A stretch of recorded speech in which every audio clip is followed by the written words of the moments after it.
Hey guys, welcome back to the Boxing Deep Dive channel. This is the weekly roundup. This is where we go over all the latest news from around Australia and the world and see what we can come up with. Started off a little bit slow this week, I will say. However, as the week's gone on, more and more news has come to hand, especially here in Australia with the launch of the Premier Boxing Series. Now, we touched on this last week, but it was officially launched this week by Angelo DiCarlo and Ace Boxing.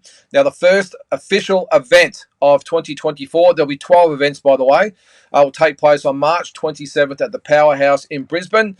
And surprisingly, pleasantly surprising that is, a female fight will be the first headline fight on that first event. It will be Taylor Robinson going up against Gloria Gallardo of Mexico over 10 rounds for the IBO Super Flyweight World Title. Now, Taylor Robinson 9-1. Gloria Gallardo is 14-2. Really applaud Angelo DiCarlo and Ace Boxing for doing this. The girls have earned it. It's a really good way to launch the platform. And I think it will be a very, very good fight. Gallardo can fight very, very well. I've seen a little bit of her on YouTube, and that should be a really good fight for Taylor Robinson. Hopefully she can get the first strap of her career and go on to bigger and better things. Another 3 fights on that card will be Jalen Tate, 14-0. He'll fight Alexander Espinoza, who's 18-1. Espinoza is from Ecuador. That should be a really, really good test for Jalen Tate. Really high on this kid. I think he's going to be a very, very good talent for Australian boxing. So really looking forward to seeing him on free-to-air TV. The other 2 fights on that card, Beck Hawker will fight Jala Tomei, I think that's how you pronounce it, over 8 rounds for the Australian featherweight title. Beck Hawker 7-0, Tomei 3-1. Hawker coming off a 7th round stoppage last year for that. I think it was for the WIABA. I think that's it. WIA, whatever it is, WIBA, Women's Boxing Association. I'll spit it out eventually. She had a 7th round stoppage of Carice Brown last year in April. So it'd be good to have her back in the ring almost 12 months later. And the other fight on the card, which should be a very intriguing battle, Ben Horn, 6-6, will fight Lewis Chadwick, who's 4-1 for the IBO Oceania Super Welterweight title over 8 rounds. So, look, I've said it a couple of times, but really welcoming this addition to the Australian TV landscape.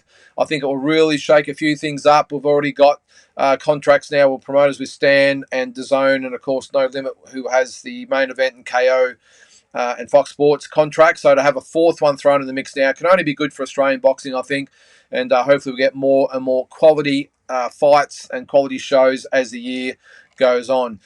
In terms of the world scene, interesting this week, the WBC, namely Mauricio Sulaiman, has pushed for 5 judges and a video replay for the Fury-Usyk fight on May 18. Now, this has never been done before, having 5 judges. The video replay has been in effect. Infamously, it was used in the Andrew Maloney Joshua Franco fight, where you could clearly see a thumb in the eye cause the damage and not a headbutt. But even though they had the video replay at hand, they still went against it and ruled it as a technical draw.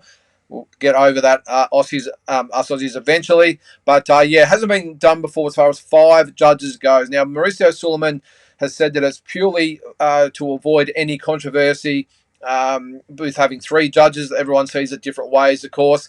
I would think we've just got another 2 ways to have controversy in this fight, if you ask me. So I'm a little bit, well, I am against it if I was really drawn on a response. But, you know, Mauricio Sulaiman and the WBC, it takes a lot of cheek, I think, for them to come up with an idea to stop corruption and controversy in world title fights. But that's another story entirely. Still on the Fury and Usyk fight. Now, Alexander Usyk, I think smartly, by the way, has actually got Filip Hrgović on standby for that May 18 date with Tyson Fury. Now, if that fight doesn't go ahead for any reason, then Filip Hrgović will step in. Now, I've got a feeling they'll put him on the undercard and have him as a standby. And as I said, if that fight doesn't happen with Fury and Usyk for some reason, Hrgović steps in and we still have a fight on May the 18th. I don't think the powers that be over there, the Sheik or his Excellency, whatever he's called these days, would really want that date to go by the wayside as well. So I think it's smart that they have Hrgović in the wings on standby. An interesting one I saw this week as well, Manny Pacquiao has applied or did apply to fight in the Paris Olympics. He has been denied by the Olympic Committee. Really odd. He's 45 years of age. So I just don't understand why, in the first place, he would want to be in the Olympics. Although I can probably get it, he wants to maybe put just a little bit of a bow on his career. But I think to deny actual amateur boxers from fighting in the Olympics would be a little bit selfish from Manny. The cutoff is actually 40 years old. That's what the reason for the knockback was, is the cutoff is 40 years of age. It used to be 32, I think, back in the day when I was competing. So now it's 40, and Manny Pacquiao being 45 years old. But I think all aside, that was pretty much used as an excuse to say, Manny, we love you. But I think to allow Manny Pacquiao to compete against novice amateurs, well, not that you could probably call them novices, but amateur boxers, totally different sport, against a 8-time world champion in Manny Pacquiao was probably a little bit too much to be expected for those young fighters. So a good decision in my opinion. Josh Taylor, Jack Catterall have faced off for the first time for the rematch. It'll take place on April 27 in Leeds, England. We all remember the first fight a couple of years ago when Taylor got a very, very controversial decision win over Catterall. According to the manual, I suppose you'd call it, there was push and shove and insults going back and forth. I'm getting a little bit tired of that, I must say. Again, I think I'm getting old, but it's just a little bit to be expected these days, isn't it, that it's going to happen? It's almost like it's scripted all the way. But look, I do think, to be fair, in this instance, there is a little bit of bad blood between the two. I think I could detect some genuine hatred between both of those guys, unlike the Haney and Garcia fight a couple of weeks ago. So I think we'll get some fireworks. But as I said, April 27 in Leeds, England, I think that will be a good comeback fight for Taylor and also a chance at redemption for Catterall. So looking forward to that one. This Saturday night, talking about looking forward to a boxing card in Tokyo, Japan.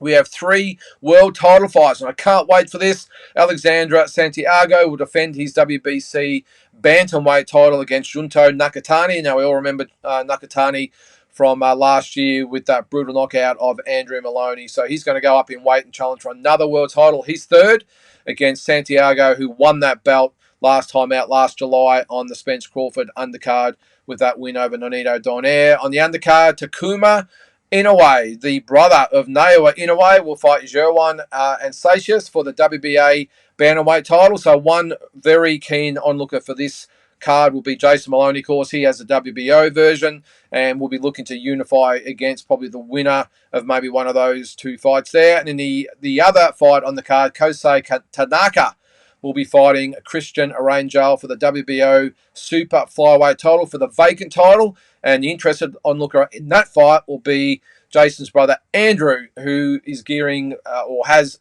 that title in his sights for later in the year against the winner. So plenty at stake, and as I said, plenty of eyeballs on that from the Team Maloney camp on Saturday night. So it is on Fox Sports, by the way. So if you have that, make sure you jump on. I'm not quite sure, but it's pretty much only a couple hours difference to Australian time. So really a good viewing time for us Aussies here in Australia. So make sure you don't miss that one. Also this weekend, this time on DAZN, Edgar Berlanga will fight Padraig McCrory in Orlando, Florida. And on the undercard, Andy Cruz will fight Brian Zamarripa. I think that's how you pronounce it. Also on DAZN. So Cruz 2-0. Zamarripa is 14-2. Should be a really good day of boxing for that one as well. On Sunday, a big fight that's been announced. Well, it's not actually been officially announced, but it's about to be announced. Is Gervonta Tank Davis will fight Frank Martin in defence of his WBA. He's an interim lightweight title. I lose track these days. That's set for a pay-per-view on PBC in May or June. Davis 29-0, Frank Martin 18-0. Should be a really good fight. I think Martin tests Davis. I still think Davis gets the job done, but a good keep busy fight for him as he awaits bigger fights down the track for Tank Davis. I would like to see him fight more than once a year, though, we'll say. But at least this is better than nothing anyway. Speaking of PBC, now there's rumours they're pushing big time for the May 4th Canelo Alvarez fight to be against Jaime Munguia. They think it's a hell of a lot more attractive than the proposed Jamal Charlo fight. So money talks. There's been talk that $35 million to fight Munguia, where it would probably be more like 20 to 25 to fight Charlo. So they're upping the stakes to get that fight across the line. But one fighter in conjunction with that that has been snubbed in the past, of course, is David Benavides. He's had enough of waiting for the Canelo fight. Now he's actually going to move up to light heavyweight and fight for the WBC interim title, 175-pound title, probably in June. That's against Alexander Gravovic. I always get this wrong, but let's hope that's right. That'll be, as I said, for the WBC interim light heavyweight title. Benavides 28-0. Gravovic is 20-1. So he's not hanging around for Canelo. Now, the odds are at this stage still backing the Charlo fight, but there has been obviously talk there will be an against American. Munguia is not American, he's Mexican. Not quite sure who he fights, if it's not a Benavides or Crawford or one of these guys, or it's not Charlo, because Charlo's also said he hasn't been contacted about the fight. So we all wait with bated breath who the opponent's going to be. And one last thing on the Alvarez and Benavides situation. Benavides did apparently offer, or his camp offered, Canelo Alvarez $55 million. Guaranteed, by the way, to fight Canelo Alvarez. So, yeah, plenty of water to go under the bridge in that one. But if that is the case with a $55 million offer to Canelo Alvarez, he's going to take 35 or maybe even 25 to fight either Munguia or Charlo. Questions have to be asked, I think, at this stage. Why isn't Canelo Alvarez fighting David Benavides? Because at this stage, doesn't look like any reason at all. Another fight looks like being announced soon is Jaron Boots Ennis, who he's been looking to be matched up against Mario Barrios for the WBC interim 147-pound title. Ennis is 31-0. Barrios is 28-2. Ennis is coming off a 10th round stoppage of Roymond Villa back in July, and Barrios had that win over Eugenio Ugas back in September. So a good fight if it gets made. That will mean that Ennis would, or both of these guys would have either both of them the WBA and WBC. Is it interim or is it WBA? Actually, I think I take that back. Ennis has now got the full WBA belt. Sorry, I thought it was the interim. So he has the chance to add that WBC interim or 147-pound title to his belt collection. But good fight if it does happen. Another fight that's been being proposed as well is Juan Francisco Estrada moving up to flyweight to challenge Jesse Bam Rodriguez for that WBO flyweight title. Now, Estrada has a WBC super flyweight title. Sorry, I'll take that back. Rodriguez would move up from flyweight to super flyweight, all these different divisions and belts. So looking like possibly June or July. So just to clarify, Estrada has a WBC super flyweight title. Rodriguez has the WBO flyweight title, and they would meet for that belt. So I hope I got that right in the end. But either way, Estrada Rodriguez, a very, very intriguing matchup. Estrada 44-3, Rodriguez 19-0. Estrada probably on the way out. Rodriguez obviously on the way up. So would be an intriguing fight if it does take place. But as I said, looks like June or July. And another fight that is penciled in, Devin Haney and Ryan Garcia, has been confirmed that will be at the Barclays Center in New York. So there has been conjecture about where that fight will be. So it's been officially announced that that fight will be on, as I said, or at the Barclays Center in New York, which is a little bit odd, I will say. Both are from the West Coast, so I would have thought that they might have had it in Vegas, or maybe even at the Staples Center in LA, or again, even in San Francisco, where Devin Haney had his last fight. But either way, the fight goes ahead, and we've got a full calendar of fights coming together really nicely at the moment. I'm really excited about the fights that are either being signed or about to be signed. So hopefully 2024 is the year that we get all our wishes come true and we get the fights that we want. So that's about it for this week, guys. Hope you have a good weekend watching the boxing, and we'll catch you next week. Thanks.